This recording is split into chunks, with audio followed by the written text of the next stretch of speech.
Hello everyone. तो STG मतलब slay the gods के लास्ट एपिसोड में हमने देखा था हमारा हीरो लिन कुए को नाइट डांसर पावर मिल चुका था एंड उसके साथ वो रात में बहुत ही ज्यादा पावरफुल होने के साथ साथ वो हर एक एनिमल्स की आवाज भी सुन सकता था। अब ओल्जा अपने ऑर्गेनाइजेशन में कुए को इन्वॉल्व करने के लिए उसके घर उसको मनाने के लिए जब जाते हैं, कुए सीधा सीधा मना कर देता है और ओल्जा अब कुए को समझने के बाद वो कुए के हर एक डिसीजन को रिस्पेक्ट देते हुए जब वहाँ से चले जाते हैं, उनको एक पावरफुल मॉन्स्टर को कैद करने का आदेश आता है। ओल्जा जब ज्यादा हीरोपंती दिखाने के लिए उस मॉन्स्टर को सिर्फ कैद नहीं, वो अपने पावरफुल तलवार से मारने की कोशिश करते हैं। इसी टाइम पर वो पावरफुल मॉन्स्टर के साथ लड़ के उनका मौत हो जाता है और इस चीज के बारे में जब कुए को पता चलता है, वो जल्द से जल्द ओल्जा के पास प्रेजेंट हो जाता है और ओल्जा को मरते हुए देख उसको काफी गुस्सा आता है, जिसके चलते कुए अपने एक ही गॉड पावर के मदद से उस पावरफुल मॉन्स्टर को मार गिराता है। अब स्ले द गॉड्स के 4th चैप्टर में हमें दिखाया जाता है कुए नाइट वॉचर के बाकी के टीम मेंबर को ओल्जा के साथ क्या क्या हुआ था वो बताता है और उसके साथ ये भी बताता है मैं ये नाइट वॉचर ऑर्गेनाइजेशन के साथ मिलके काम करना चाहता हूँ। और कुए कैप्टन नान के सामने बैठकर बोलता है मैं ओल्जा के सारे मिशंस को पूरा करना चाहता हूँ। वो जैसे जैसे चाहते थे कि इस दुनिया के लोग काफी शांति से अपनी जीवन बिताए, मैं वही करना चाहता हूँ और ये पूरे दुनिया को सारे मॉन्स्टर से बचाना चाहता हूँ। अब इसी टाइम पे शिनचेंजो के आता है एक बुढ़े इंसान के ऊपर, जो कि जब ब्रश करने के लिए अपने घर से बाहर आता है, वो देखता है उसके घर के सामने जितने भी बिल्डिंग्स है वो टूट फूट से गए हैं। अब शिनचेंजो के आता है कुए के आंटी के ऊपर, जो कि टेबल पर बैठकर रेस्ट कर रहे थे। इसी टाइम पर वो सुनते हैं उनके दरवाजे पे कोई नॉक कर रहा है और उधर से कोई बोल रहा है क्या ये मिस वांग फैंग का घर है। और कुए की आंटी जब दरवाजा खोलते हैं, अपने घर के सामने 2 आर्मी ऑफिसर्स को देख कुए की आंटी कुछ समझ नहीं पाती। कुए की आंटी काफी चौंक जाती है। कल रात को लिन कुए ने हमारे आर्मी फोर्स के बॉर्डर में ज्वाइन किया है और ये आज से हमारा डिफेंस फोर्स का एक मेंबर है। और ये बोल के लिन कुए के आंटी के हाथ में वो दूसरा मिलिट्री का बंदा एक एग्रीमेंट का पेपर थमा देता है, जिस लेटर में लिखा था सॉरी आंटी एंड जियान, आप दोनों को ना बताते हुए मैंने आर्मी फोर्स में ज्वाइन कर ली है। मुझे माफ कर देना क्योंकि मेरा ये बचपन से सपना था, लेकिन मैं ये सपने के बारे में आप दोनों में से किसी को भी कभी भी नहीं बताया। अब ये सब पढ़ने के बाद कुए की आंटी काफी रोती है। अब इसी टाइम पे शिनचेंजो के आता है कुए के ऊपर, जहाँ पर उसको नाइट वॉचर के दूसरे टीम मेंबर्स कुछ पेपर्स देते हैं जिसमें नाइट वॉचर्स के कुछ एग्रीमेंट्स लिखे होते हैं। अब कुछ टाइम के बाद हमें दिखाया जाता है कुए एक फोन से अपने आंटी को कॉल करता है और उधर आंटी से बात करता है आंटी मैं लिन कुए हूँ। ये सुन के आंटी काफी खुश होते हुए बोलते हैं तुमने मुझे पहले क्यों नहीं बताया कि तुम आर्मी ज्वाइन करना चाहते हो। अगर तुम मुझे ये बात पहले बताते तो मैं तुम्हें खुशी खुशी आर्मी में ज्वाइन करवा देता। और क्या तुम अपने डेस्टिनेशन में पहुँच चुके हो। ये सुन के कुए बोलता है नहीं, अभी काफी टाइम है मुझे मेरे डेस्टिनेशन पे पहुँचने के लिए, अभी मैं ट्रेन पे हूँ इसलिए आपको मैंने कॉल कर दिया था। और अब ये सुन के कुए की आंटी बोलती है कितना दिन लगेगा तुम्हें लोकेशन में पहुँचने के लिए। अब कुए बोलता है 2 दिन से ज्यादा लगेगा मुझे डेस्टिनेशन पर पहुंचने के लिए। अब ये सुन के कुए की आंटी कुए को मोटिवेट करते हुए बोलते हैं मिलिट्री कैंप में पहुंचने के बाद अच्छे से खाना ताकि तुम्हें ताकत मिले, क्योंकि मिलिट्री ट्रेनिंग के टाइम तुम्हें काफी वीक फील होगा, तो अच्छे से खाना खाना। ये सुन के कुए बोलता है हाँ आंटी मैं समझ गया, आप मेरे बारे में इतना मत सोचिए और जब मुझे अपना सैलरी क्रेडिट हो जाएगा तो मैं इंस्टेंट ही आपको भेज दूंगा। अब ये सुन के कुए की आंटी बोलती है पहले तो तुम अपना ख्याल रखना और दूसरी बात ये है मैंने तुम्हारे लिए कुछ पैसे सेव करके रखे थे जिसको मुझे तुम्हारी शादी में खर्च करनी थी, तो मुझे लगता है अब तुम्हें मिलिट्री कैंप में इन पैसों की जरूरत पड़ेगी, तो तुम जब आओगे वो पैसे अपने साथ लेके चले जाना। ये सुन के कुए बोलता है नहीं नहीं आंटी मुझे उन पैसों की बिल्कुल भी जरूरत नहीं है और जितने भी पैसे आप अभी तक जमा के रखे हैं वो मेरा 1 महीने का सैलरी भी नहीं है, उससे ज्यादा मैं सैलरी पाऊंगा यहाँ से, तो आपके लिए ये अच्छा होगा आप वो अपने ऊपर पैसे खर्च कर दीजिए, नहीं तो जियान को बहुत सारे कपड़े चाहिए होते हैं उसको उन्हीं पैसों से कपड़े दे दीजिए। अब ये सुन के कुए की आंटी बोलते हैं क्या तुम्हें जियान के साथ बात नहीं करनी। अब ये सुन के कुए बोलता है नहीं अभी मुझे उसके साथ बात नहीं करनी, यहाँ पे सही से सिग्नल नहीं आ रहा है, इवन इफ मैं आपके साथ भी ठीक से बात नहीं कर पा रहा हूँ, तो जब मैं दोबारा आपको कॉल करूंगा तब मैं पक्का जियान से बात कर लूंगा, लेकिन मुझे पहले मिलिट्री कैंप में पहुँच जाने दीजिए, तब मैं आपको दोबारा से कॉल करके हर एक चीज के बारे में बता दूंगा। अब ये सुन के कुए की आंटी बोलता है ठीक है बेटा, और कुए बोलता है गुड बाय आंटी अब मैं कॉल रखता हूँ। अब अपने भाई और अपने मॉम की बातों को सुनकर जियान बोलता है भाई तुम सच में एक फूल हो, आपको ऐसा नहीं करना था। अब हमें दिखाया जाता है कुए के घर के बाहर शाओ एक प्रोटेक्शन शील्ड बना रहा था उन दोनों को प्रोटेक्ट करने के लिए, और इस टाइम पे हमें दिखाया जाता है वहाँ पर कुए भी प्रेजेंट था और कुए को शाओ बोलते हैं तुम्हारे फैमिली को प्रोटेक्ट करने के लिए हमारे साइड से जो हो पाएगा वो हमने किया है और तुमने सही डिसीजन चूज किया है, क्योंकि तुम अगर अपने फैमिली के साथ रहोगे तुम्हारे साथ साथ तुम्हारे घर वाले भी हमेशा डेंजर में रहते। लेकिन ये सुन के कुए काफी काफी मायूस हो जाता है। अब इसी टाइम के कुए के घर से वो दो मिलिट्री यूनिफॉर्म में बंदे बाहर आ जाते हैं और वो तीनों ही अब कुए को अपने पास बुलाते हैं और बोलते हैं चलो अब टाइम हो चुका है, हमें यहाँ से निकलना पड़ेगा। और कुए भी उन तीनों के साथ कहीं पर जाने लगता है। इसी टाइम पे कुए शाओ से पूछता है अब हमें कहाँ जाना है। अब कुछ टाइम के बाद सीन चेंज होके आता है एक गन ट्रेनिंग रूम के अंदर, जहाँ पे एक ट्रेनर कुए को अपनी गन्स की स्किल्स दिखा के उसको बोलता है अब तुम मुझे अपने टैलेंट्स दिखाओ। अब कुए भी काफी एटीट्यूड से अपने टेक्निक्स का इस्तेमाल करते हुए एक गन से खुद के टारगेट के ऊपर फायर करने लगता है, लेकिन कुए का एक भी फायर उसके टारगेट पे नहीं लगता, ना ही टारगेट के आसपास लगता है। अब कुए अपने ट्रेनर को बोलता है देखिए मेरे फायरिंग्स कैसे थे। ये देख के उसका ट्रेनर बोलता है नथिंग स्पेशल। अब इसी टाइम पे वो ट्रेनर सोचते हैं ये बच्चा शायद कोई फैंटेसी वर्ल्ड से आया है। फिर अगला स्टेप उसका रनिंग टेस्ट होता है, जिसमें उसका मुकाबला एक और लड़की के साथ स्टार्ट हो जाता है। तो वो लड़की उससे रेस में बहुत आगे थी और वो लड़की कुए को कहती है तुम गॉड मिकाल का डायरेक्ट एजेंट हो, इसलिए तुम्हें यूनिक और पावरफुल और स्पेशल होना चाहिए, क्योंकि बहुत सारे लोग तुम्हारे तलाश में इधर उधर घूम रहे हैं और वो लोग तुम्हें जैसे ही देखेंगे वो तुम्हें मारने की कोशिश करेंगे। तो तुम्हें खुद को प्रोटेक्ट करने के लिए सबसे ज्यादा ताकतवर और पावरफुल बनना पड़ेगा। और इसी टाइम पे हम देखते हैं वो लड़की भागते हुए कुए से आगे चली जाती है और कुए पीछे गिर जाता है। थोड़ी टाइम के बाद सीन चेंज होकर नान के ऊपर आता है, जो कि अब कुए को गॉड मिकाल के सारे पावर्स के बारे में बता रहे होते हैं। अब नान कुए को एक बोर्ड पे स्केच बना के कुछ चीजें समझाते हैं। अब इसी टाइम पे नान कुए को समझाते हैं अभी सबसे पहले हमारे लिए ये जरूरी है हमें गॉड मिकाल के सारे एबिलिटीज को समझना पड़ेगा और तुम्हें ट्रेनिंग कैंप में ट्रेनिंग देना पड़ेगा। अब अगले सीन में हमें दिखाया जाता है वो एक गेमिंग वर्ल्ड में होता है, वो भी एक लड़की के साथ, और ये एक टायर टेस्टिंग प्रोसेस है। और वो लड़की और कुए जब कॉम्बैक्ट पावर से उस गेमिंग वर्ल्ड में गेम खेल रहे होते हैं, वो लड़की कुए को कहती है इन सारे कैरेक्टर में से तुम कौन से कैरेक्टर को चुनने वाले हो। अब दोबारा से सीन चेंज होके आता है नान के ऊपर, जो कि कुए को समझाते हुए बोलते हैं हमारे ये पूरे वर्ल्ड में सिर्फ 5 ऐसे पावरफुल वॉरियर्स हैं जिनका लेवल इतना हाई है कि उनको तुम गॉड भी बुला सकते हो और वो आराम से बहुत सारे पावरफुल मॉन्स्टर को मार गिरा सकते हैं। और वो लोग इतना पावरफुल है कि वो अपने एक ही अटैक में किसी का भी काम खत्म कर सकते हैं और उसे मार सकते हैं। उसमें से एक बंदा हमारे कमांडर है और बाकी के 4 वॉरियर्स वो कहाँ है कैसे है उन लोगों को कुछ भी खबर नहीं है, तो उनके बारे में किसी को भी नहीं पता और वो लोग काफी मिस्टीरियस है। अब दोबारा से सीन चेंज होके आता है गन ट्रेनिंग ग्राउंड पर, जहाँ पर पहले से ज्यादा अच्छे से कुए गन शूटिंग कर रहा था और प्रीवियस टाइम से ज्यादा इम्प्रूवमेंट इस बारी उसके अंदर देखने को मिल रहा था। जैसे कि हमको पहले पता था, पहले उसका निशाना टारगेट से बहुत दूर हिट कर रहा था, लेकिन अब उसका निशाना ऑलमोस्ट टारगेट के आसपास ही लग रहा है। अब कुछ टाइम के बाद हमें दिखाया जाता है कुए को अब नया टेस्ट देना पड़ता है, जिसके चलते उसको बहुत सारे बॉल्स को डॉच करना है। और अब कुए के आसपास काफी ज्यादा बॉल्स थे जो कि उसके चारों तरफ काफी तेजी से मूव कर रहे थे और उन सारे बॉल से कुए को बचना था। और ये सारे बॉल्स को डिजिटली कुए का एक सीनियर हैंडल कर रहे थे, जिसके चलते कुए की प्रोग्रेस को देख के ये बॉल्स की स्पीड और भी तेज हो रहा था, ताकि कुए अपने स्पेशल एबिलिटीज का इस्तेमाल करते हुए उन सारे के सारे टेस्ट को क्लियर कर सके और कुए का माइंड और ज्यादा फास्ट हो सके। लेकिन उसके एबिलिटीज को देख के वो सीनियर कहता है कि मुझे एक नॉर्मल लड़का ही लग रहा है, मगर इसी टाइम पे अचानक से वो अपने डिवाइस में देखते हैं कुए कुछ यूनिक मूवमेंट्स दे रहा है, जिसे देख के वो सीनियर बोलते हैं इम्पॉसिबल। दोबारा से सीन चेंज होके आता है नान के ऊपर, जो कि कुए को कुछ बुक्स देते हुए बोलते हैं हमारे पास मिकाल के बारे में उतना ज्यादा इन्फॉर्मेशन नहीं है, ना ही हम लोगों को मिकाल के पर्सनल पावर्स के बारे में कुछ आइडिया है। अब इसी टाइम पे नान जब कुए का सिग्नेचर देखते हैं, वो देखते हैं कुए वो सिग्नेचर पे अपना असली नाम लिखने की जगह वहाँ पे वर्ल्ड्स मिरेकल लिखा है। अब दोबारा से सीन चेंज होके आता है वो बॉल डॉचिंग रूम पर, जहाँ पे कुए अब काफी फास्टली अपना मूवमेंट्स को देख के उन सारे बॉल से खुद को बचा लेता है। और कुए का इतना यूनिक स्किल्स को देख के वो सीनियर बोलते हैं ये तो टब्बो पावर है और ये लड़का काफी स्पीडली खुद को रिकवरी कर रहा है और ये अब टॉप 3 पे खुद को पहुंचा चुका है। और अब दोबारा से वो उस गेमिंग वर्ल्ड पे जब आता है, वही लड़की के साथ उसको गेमिंग वर्ल्ड में लड़ाई करनी पड़ती है और वो लड़की काफी अच्छे से कुए के साथ लड़ रही होती है। अब थोड़े टाइम के बाद दोबारा से सीन चेंज हो गए गन ट्रेनिंग रूम पे आता है, जहाँ पर कुए को छोटे छोटे पिस्तौल नहीं एक बड़ा सा स्नाइपर गन दिया जाता है, जिसको कुए ढंग से पकड़ भी नहीं पा रहा था। अब इसी टाइम पे उसका ट्रेनर बोलते हैं ये एक सुपर हाई गन है और इसको हम ज्यादातर 500 मीटर दूर से रह के एनिमी के ऊपर फायर करते हैं, लेकिन जब कुए उस स्नाइपर से अपने टारगेट के ऊपर फायर करता है, उसका वो गोली टारगेट से काफी दूर हिट करता है, जिसे देख के उसका वो ट्रेनर बोलता है तुम्हें अभी काफी ट्रेनिंग की जरूरत है। अब कुए दोबारा से रनिंग टेस्ट हॉल में था। अब इसी टाइम पे हमें दिखाया जाता है जब रात हो जाता है, कुए काफी स्पीडली अब भाग पा रहा था और रात में वो जो टेस्ट देता है उसमें वो काफी इजीली जीत जाता है, जिसे देख के वहाँ पे प्रेजेंट हुए उसके सारे सीनियर्स हक्के बक्के रह जाते हैं और वो अपने सारे टेस्ट को काफी इजीली पास कर रहा था। अब दोबारा से सीन चेंज होके नान के ऊपर आता है, जो कि क्वी को समझा रहे होते हैं कुछ भी हो जाए, एंशिएंट चर्च के बंदे तुम्हारे तक पहुँच ना पाए। अगर उन लोगों ने तुम्हें ढूंढ लिया तो मुझे पूरा यकीन है कि वो तुम्हें आइदर मार देंगे, नहीं तो तुम्हें प्रेशराइज करेंगे उनके साथ मिलने की, और अगर तुमने उन्हें ना बोल दिया तो वो लोग तुम्हें पक्का मार देंगे। अब ये सुन के क्वे बोलता है वो लोग असल में कौन है। अब ये सुन के नान क्वे को समझाते हैं इंडिया के एक सुप्रीम गॉड ब्रह्मा है। यहाँ पे वो ब्रह्मा को बुरा नहीं बोलते हैं, बस ब्रह्मा जी के बारे में क्वे को कुछ नॉलेज देते हैं, और साथ में वो Greek god Hela and god of underworld के बारे में भी बताते हैं। और नान क्वे को ये भी बताते हैं कुछ इविल गॉड्स मिलकर एंशिएंट ऑफ ओल्ड चर्च को बनाया है, क्योंकि वो ये पूरे दुनिया को अपने हिसाब से चलाना चाहते हैं। इवन इफ आफ्टर डेथ वाले दुनिया को भी वो अपने इशारों से कंट्रोल करना चाहते हैं, और इस काम को अंजाम देने के लिए वो कुछ ऐसे लोगों को ढूंढ रहे हैं जिनके पास गॉड पावर्स है या इविल पावर्स है, और उनके अंदर कुछ स्पेशल एबिलिटीज हैं। और बहुत सालों पहले एंटार्क्टिका में जो फॉग अपेयर हुआ था, उस फॉग से जो बंदे जिंदा वापस लौटे हैं उनको भी वो लोग टारगेट कर रहे हैं, क्योंकि उन लोगों को भी उन्हें अपनी फौज में शामिल करना है। और मैं तुम्हें बता दूं, इस दुनिया में अभी भी कुछ ऐसे लोग जिंदा रह रहे हैं जो कि उस पॉइजनस फायर से निकल के आज भी इस दुनिया पर सरवाइव कर रहे हैं। ये बात सुनकर क्वे नान को बोलता है क्यों तुम भी वही फॉग के अंदर से आए हो क्या। मगर नान कहता है ये सारी बातें तुम्हें मैं बाद में बताऊंगा, लेकिन मैं तुम्हें यहाँ पे एक बात बता दूं, तुम्हें कुछ भी करके एंशिएंट चर्च के बंदों से बच के रहना है। अगर वो लोग तुम्हें ढूंढ लेंगे तो वो लोग तुम्हें बहुत ही ज्यादा टॉर्चर करेंगे, या फिर वो लोग तुम्हारे भी वही हाल करेंगे जो उन्होंने बाकी के लोगों का किया है। अब सीन चेंज होके आता है सारे नाइट वॉचर्स टीम मेंबर्स के ऊपर, जो कि एक जगह बैठकर डिनर कर रहे थे। अब इसी टाइम पे वहाँ पे हर कोई खाने के लिए लड़ रहा था, मतलब कुछ टेस्टी मीट्स रखे थे और सारे बंदे वो मीट्स को पहले खाने लगते हैं। लेकिन इसी टाइम पर उनका कैप्टन वहाँ पे प्रेजेंट होके कुछ मीट्स पहले क्वे को खाने के लिए देते हैं, जिसे देख के वहाँ पे प्रेजेंट हुए इंगे को काफी गुस्सा आता है। लेकिन इसी टाइम पे नान बोलते हैं ये लड़का अभी अभी ये सब कर रहा है तो इसको बहुत ज्यादा प्रोटीन की जरूरत है, तो इसे सबसे ज्यादा मीट खाने को दो। और नान ये भी कहते हैं अगर कोई अच्छे से खाना नहीं खाएगा तो वो अपने पावर्स को अच्छे तरीके से इस्तेमाल नहीं कर पाएगा। अब ये सुनने के बाद क्वे बोलता है ये सब छोड़ो, मुझे पहले बताओ मैं कहाँ पर रहूंगा। अब ये सुन के योंग जी बोलती है तुम टेंशन मत लो, तुम मेरे घर पे मेरे साथ रह जाना, लेकिन तुम्हें तो फिलहाल अपनी शूटिंग की प्रैक्टिस करनी है, तो तुम्हारे लिए ये अच्छा होगा तुम अपने शूटिंग मास्टर के घर पे रहो। लेकिन ये सुनकर वहाँ पे प्रेजेंट हुआ और एक नाइट वॉचर बोलता है ठीक है, अगर तुम लोगों को इसको अपने घर में रखने में कोई दिक्कत है तो ये मेरे साथ रहेगा। अब थोड़े टाइम के बाद हमें दिखाया जाता है कि वो लड़का क्वे को लेकर बाहर अपने घर पे लेके जा रहा था, और क्वे उसे कहता है कि जरा एक मिनट रुको, ये रास्ता तो सीधा उलझा के घर की तरफ जाता है। मगर उसका सीनियर कहता है तुम ये जान जाओ कि हर एक नाइट वॉचर के अलग अलग सीक्रेट्स होते हैं। अब वो यारियर मुये कुछ पेड़ पौधे को वहाँ से हटाकर देखता है होंगिंग उलझाओ के कब्र के पास रो रही थी, और जब मुये कुछ शोर करने की कोशिश करता है तो मुये उसे रोकते हुए बोलता है चुप हो जाओ। अब हमें दिखाया जाता है होंग जी ओल्झाओ के कब्र के पास उसका नाम लिख रही थी और वहाँ पे कैंडल्स जला रही थी। अब इसी टाइम पे क्वे जब होंग जी के पास जाने की कोशिश करता है, मुये उसको पीछे से रोकते हुए बोलता है तुम्हें क्या लगता है यहाँ पे सिर्फ हम तीनों हैं? नहीं, यहाँ पे नाइट वॉचर के हर एक मेंबर है, लेकिन वो सब अपने अपने सीक्रेट्स को छुपा के रखना चाहते हैं, तो इसीलिए वो लोग छुप छुप के ओल्झाओ के कब्र को देख रहे हैं। और वैसे भी हम सबको पता है होंग जी कहीं ना कहीं छुप छुपा के ओल्झा से प्यार करती थी, इसलिए वो वहाँ पे उसके कब्र के पास बहुत ज्यादा रो रही है, और उसको भी ये चीज पता नहीं है, उसके ये सीक्रेट्स के बारे में हम लोगों को पता है, तो वो ये सारी चीजें जैसे हम लोगों से छुपा रही है, हम लोग भी उसकी सारी सच्चाई उसी से छुपा रहे हैं। अब इसी टाइम पे हमें दिखाया जाता है नाइट वॉचर टीम के कैप्टन और नान दोनों मिलकर झाओ के कब्र के पास आते हैं, लेकिन वहाँ पे होंग जी को देख के वो थोड़ा दूर बैठते हैं, और इधर नान थोड़ा सा वाइन फेंक के उसको सलामी देता है, और इधर कैप्टन भी एक सिगरेट को जला के नीचे रख देते हैं, वो भी ओल्ड झाओ के लिए। फिर वो दोनों वहाँ से जाने लगते हैं। अब इसी टाइम पे हमें दिखाया जाता है उन दोनों को ली इफेई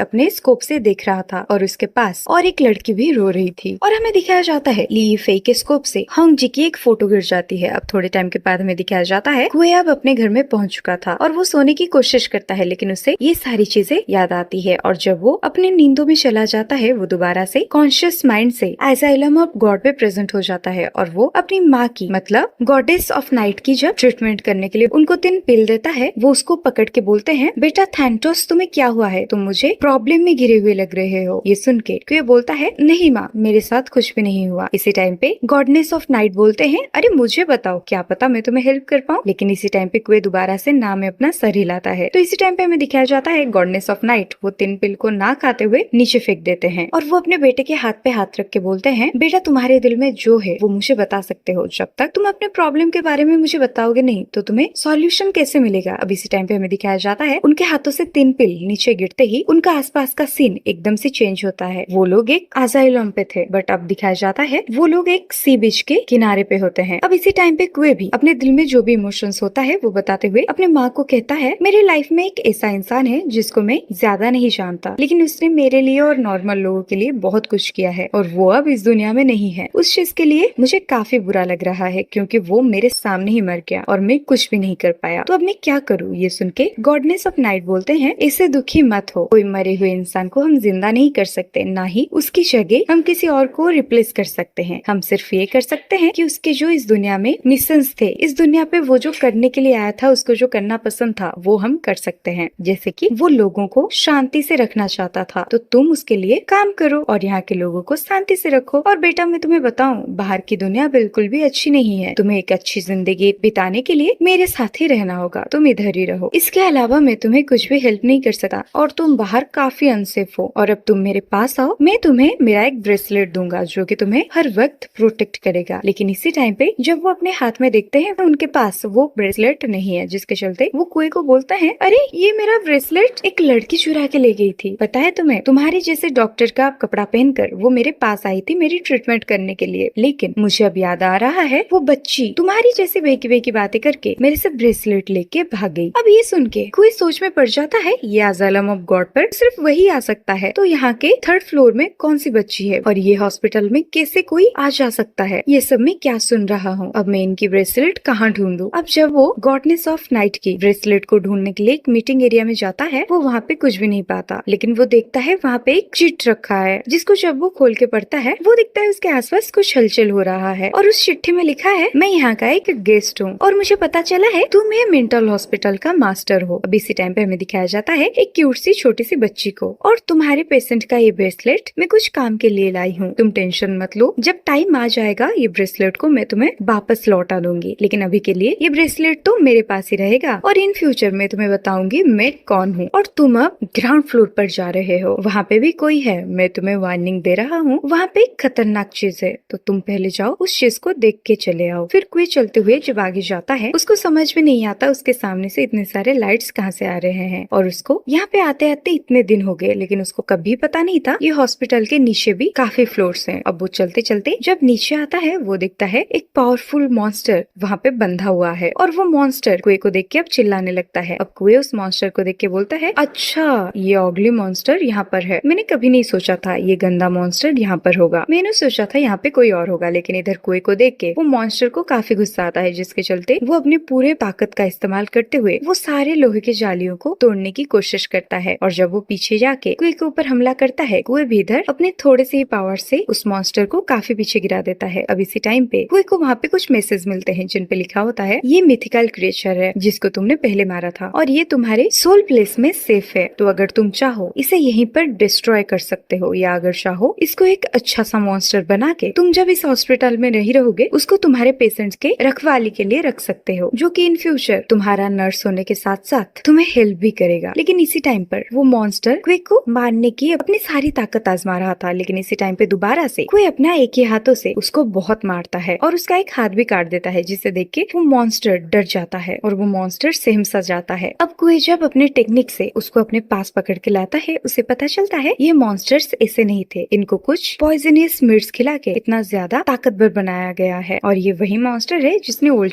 को मारा है और इन सब के पीछे एंशिएंट चर्च के बंदे हैं। अब वो पावरफुल मॉन्स्टर कुए के सामने गिड़गिड़ाते हुए अपनी जान की भीख मांगने लगता है, लेकिन कुए बोलता है, तुम मेरे हॉस्पिटल के नर्स बनोगे, इतने काबिल तुम कभी हुए नहीं और अगर मैं चाहूँ तो तुम्हें हेल्प कर सकता हूँ, लेकिन मुझे तुम्हें हेल्प नहीं करना क्योंकि तुमने मेरे एक बहुत अच्छे दोस्त ओल्ड झाओ को मारा है, अब तुम्हें भी मरना ही पड़ेगा। अब कुए अपने एक याद से अपने पावर से उस पावरफुल मॉन्स्टर को जला देता है और कुछ टाइम के बाद वो मॉन्स्टर पूरा का पूरा मर जाता है। अब जब सुबह हो जाता है, कैप्टन एक बिल्डिंग में कुए को समझाते हैं, हम नाइट वॉचर्स का एक बेसिक मेथड है तलवारबाजी और वही तलवारबाजी के सारे कॉम्बैट टेक्निक्स मैं आज तुम्हें सिखाऊंगा और वैसे भी तुम्हारे पास गॉड मिकाल का पावर से तुम अपने वही पावर्स का इस्तेमाल करके मेरे ऊपर हमला करो। लेकिन ये सुन के कुए बोलता है, हर एक नाइट वॉचर के अलग अलग सीक्रेट सीक्रेट्स हैं, तो मैं भी अपने कुछ ऐसे पावर्स को सीक्रेट ही रखना चाहता हूँ। तो ये सुन के कैप्टन बोलते हैं कोई बात नहीं, अब तुम मेरे ऊपर हमला करो। लेकिन क्वे के हर एक बार को कैप्टन इजीली डॉज कर देते हैं और क्वे के ऊपर कैप्टन काफी भारी पड़ रहे थे। तो अब जब कैप्टन क्वे के ऊपर हमला करते हैं, क्वे खिसकते हुए काफी पीछे गिर जाता है। अब जब क्वे भागते हुए दोबारा से कैप्टन के ऊपर हमला करने की कोशिश करता है, कैप्टन काफी इजीली क्वे के हर वार को डॉज कर लेते हैं। लेकिन इसी टाइम पे जब क्वे के हाथ से उसका तलवार गिरता है, उसको पता चलता है वो तलवार ओल्ड झाओ का है। तो इसी टाइम पे क्वे के अंदर एक गुस्सा जगता है, जिसके चलते वो धीरे से बोलता है तुम लोग उसे भूल सकते हो लेकिन मैं उसे कभी नहीं भूल सकता। ये बोलते ही वो स्पीडली उसका तलवार को पकड़ के कैप्टन के ऊपर हमला कर देता है, जिसके चलते कैप्टन का वो तलवार दो हिस्सों में टूट जाता है। अब इसी टाइम पे कैप्टन भी बोलते हैं बहुत ही बढ़िया, और वो और एक तलवार को पकड़ के बोलते हैं क्वे अब दोबारा से मेरे ऊपर हमला करो। अब जब क्वे दोबारा से कैप्टन के ऊपर हमला करता है, दोबारा से कैप्टन क्वे के ऊपर काफी भारी पड़ते हैं और अब क्वे काफी मुशक्कत के बाद कैप्टन के हर एक बार से बचता है। अब इसी टाइम पे क्वे बोलता है अगर आपको मेरे साथ लड़ना है तो रात के टाइम पे आओ, क्योंकि क्वे को पता था वो रात में काफी पावरफुल बन जाता है। अब इसी टाइम पे हमें दिखाया जाता है होंग जी एक आंटी के पास बैठ के उनकी खोई हुई चीज को ढूंढ रही थी और उन्हें समझा रही थी आपसे जो चीज खोई है वो बहुत ही जल्द मिल जाएगा। लेकिन वो आंटी होंग जी के कोई भी बातों को नहीं सुन रही थी और काफी पैनिक हो रही थी। अब इसी टाइम पे उस बुढ़ी औरत का हस्बैंड पहुंच जाते हैं और एक रिंग को पकड़ते हुए बोलते हैं देखो तुम्हारा रिंग मिल चुका है, और वो बुढ़ी औरत अब मुस्कुरा देती है। अब रात होने के बाद सारे नाइट वॉचर के team member balloon gun game खेलने के लिए जाते हैं और जीत के एक बड़ा सा टेडी बियर अपने घर लाते हैं। लेकिन इधर नान हर वक्त